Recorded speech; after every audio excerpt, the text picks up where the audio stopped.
मित्रांनो, 20 वर्षापूर्वी कोणाला वाटलं होतं का की आपण खिशात पॉकेट न ठेवता फक्त मोबाईल फिरून चहाचे पैसे देऊ शकतो? आज ते सत्य आहे. आणि आज आपण अशा एका वळणावर उभे आहोत जिथे पैसे म्हणजे काय याची व्याख्याच बदलणार आहे. आज आपण बोलणार आहोत अशा एका गोष्टीबद्दल जिने जगातल्या मोठ्या बँकांना विचार करायला लावलाय. ती म्हणजे क्रिप्टोकरन्सी. हा फक्त गुंतवणुकीचा प्रकार नाही, तर ही एक आर्थिक क्रांती आहे.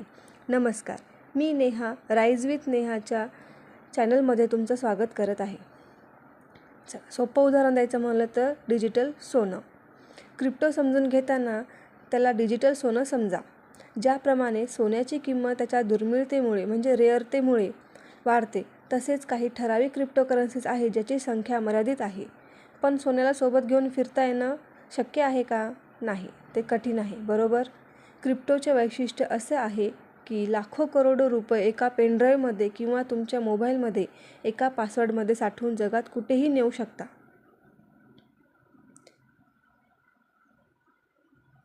आता तुम्ही म्हणाल, नेहा, हे इंटरनेटवरचे पैसे आहेत, तर कोणीही कॉपी करू शकेल. तर त्याचं उत्तर आहे नाही. हे शक्य होतं ब्लॉकचेनमुळे. सोप्या भाषेत सांगायचे तर ब्लॉकचेन म्हणजे अशी एक डिजिटल वही आहे जिच्यावर केलेला व्यवहार कोणीही पुसू शकत नाही किंवा बदलू शकत नाही.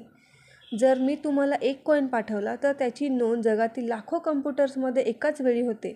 यामुळे हॅकिंग किंवा फसवणूक होण्याची शक्यता लगभग 0 आहे. आता पहा, बँक का घाबरतंय? बँकेत पैसे पाठवायचे तर बँकेची परवानगी लागते, बरोबर? ट्रान्झॅक्शन फी लागते आणि वेळही लागतो. पण क्रिप्टोमध्ये असं नाही. आपण यामध्ये पीअर टू पीअर व्यवहार करतो. म्हणजेच दोन व्यक्तीमध्ये कोणत्याही मध्यस्थ नसतो. तो डायरेक्ट आपला बिटकॉईन किंवा आपली जी क्रिप्टोकरन्सी आहे तो समोरच्या व्यक्तीला डायरेक्ट पाठवू शकतो. तुम्ही स्वतःचे बँक मॅनेजर असता. यामुळे तुमचा वेळ आणि पैसा दोन्ही पण वाचतो. सावध राहा. पण थांबा, जेवढे हे आकर्षक दिसते तेवढेच ते रिस्कीसुद्धा आहे. त्याचे मुख्य कारण आहेत व्होलॅटिलिटी. व्होलॅटिलिटी म्हणजे अस्थिरता. मार्केट एका दिवसामध्ये 20 ते 30% खाली येऊ शकतं, तर तेवढंच ते 20 ते 30% वरती पण जाऊ शकतं. जर तुम्ही तुमचा पासवर्ड हरवलात तर तुमचे पैसे जगातला कोणताही व्यक्ती परत आणू शकत नाही. त्याच्यामुळे पासवर्ड तुमची जिम्मेदारी आहे की पासवर्ड प्रोटेक्ट करून ठेवावा. भारतामध्ये यावरती 30% टॅक्स आहे, हे विसरू नका.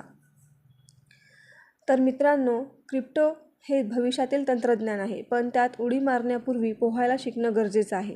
मी माझ्या या चॅनलवर हाच प्रवास तुमच्यासोबत शेअर करणार आहे.